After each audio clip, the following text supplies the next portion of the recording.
Magandang umaga mga idol. Eto tayo ngayon sa taniman namin ng pechay.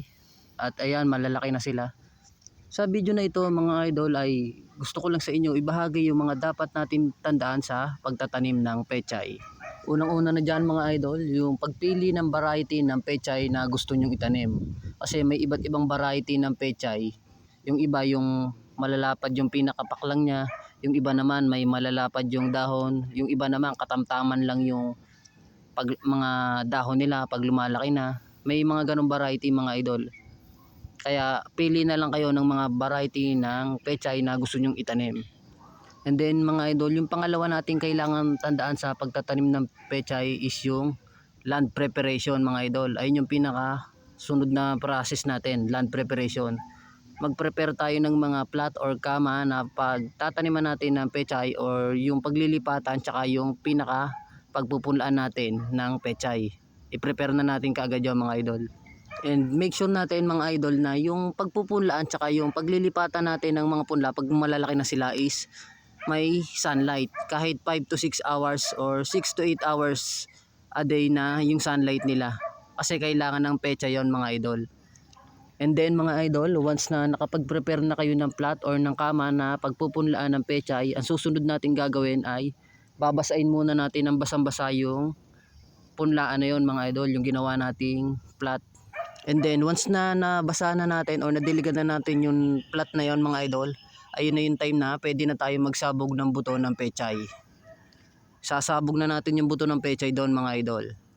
And then once na nakapagsabog na kayo mga idol or nakapagsabog na tayo ng mga buto, ang susunod natin gagawin mga idol, mag-i-spray kaagad tayo ng insecticide dyan. Mahalaga na makapag-spray agad tayo dyan ng insecticide kasi mga idol, kung hindi tayo makakapag-spray agad dyan ng insecticide, yung mga sinabog natin buto, pwedeng tangayin ng mga langgam yon. Or pwede nilang hakutin yon mga idol. Hinahakot kasi talaga ng langgam yon yung mga bagong sabog na buto ng pechay. Danas na namin yun dito sa bukid. Kaya kapag nakapagsabog na agad kami, nag-spray na kaagad kami ng insecticide dun sa buong plot na pinagpunlaan namin. And then yung susunod dyan mga idol, syempre waiting na tayo na magsibulan yung mga sinabog natin buto.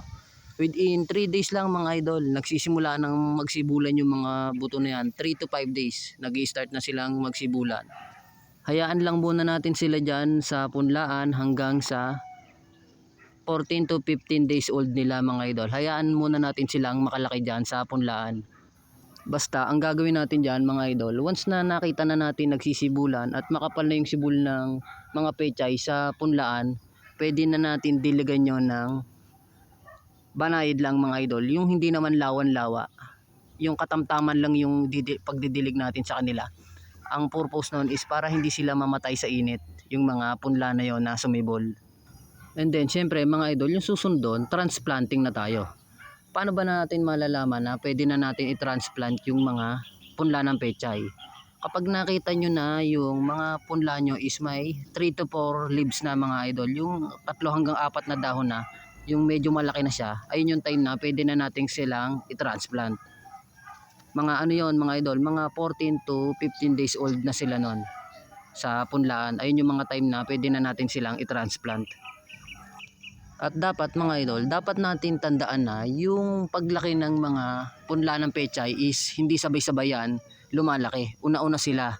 Kaya ang mangyayari dyan, una-una tayong makakapag-transplant ng pechay sa ating mga ginawang plot or hinandang plot or kama na pagtataniman ng pechay. Ang best time mga idol sa paglilipat or pagtatransplant ng mga punla ng pechay ay sa hapon. Yung malamig na yung klima or yung panahon mga idol. Kasi mas maganda yung ganong oras para hindi sila ma-stress or hindi ma-stress yung mga punla natin pechay. Nakadepende na sa inyo mga idol kung ilang pirasong punla ng pechay sa bawat halera yung ilalagay nyo. Nakadepende kasi yan sa laki ng plot na ginawa nyo or sa laki ng kama na ginawa nyo. Dito sa amin mga idol, bawat isang haba nyan or isang linya, 10 pieces ng pechay yung nilalagay namin dyan. Yung sa isang haba or sa isang linya, 10 pieces yan yung ginagawa namin dyan.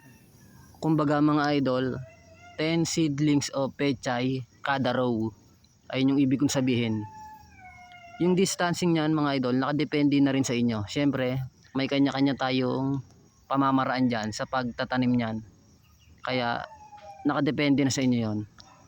At siyempre mga idol, once na natapos na kayong makapag-transplant, ang susunod na gagawin nyo is diligan nyo na agad mga idol.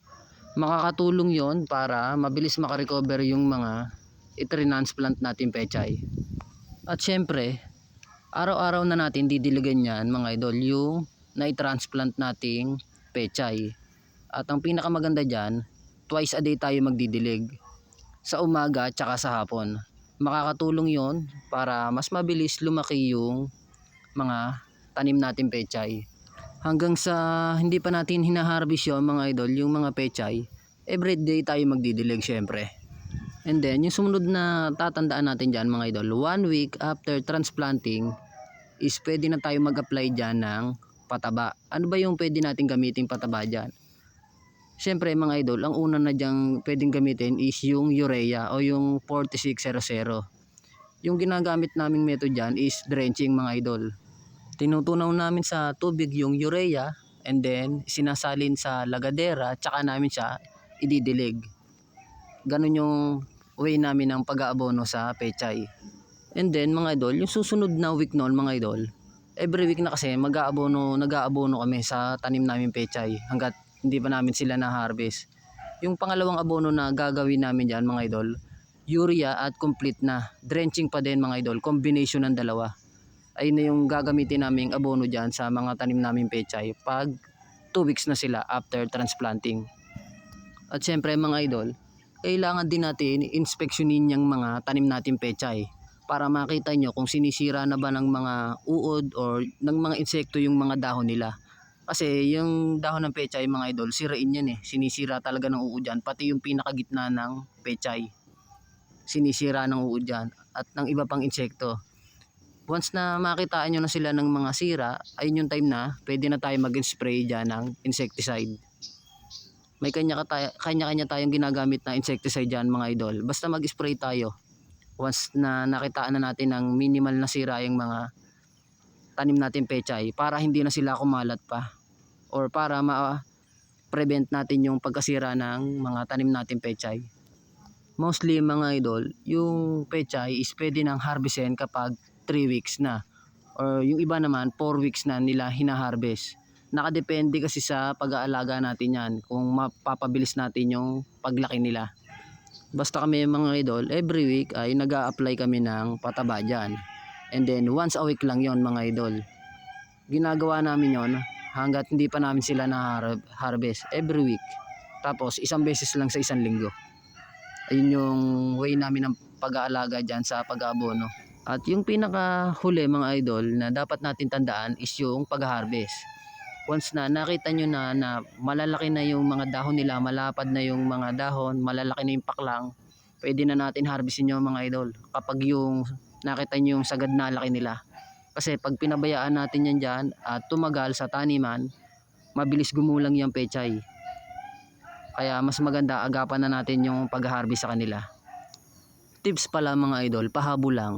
Sa tanim nyong pechay, huwag nyo nga hayaan sila na matuyuan ng lupa or matuyo yung lupa na pinagtataniman nyo ng pechay. Kasi pwedeng bumagal yung paglaki nila, maka-apekto sa kanila yon.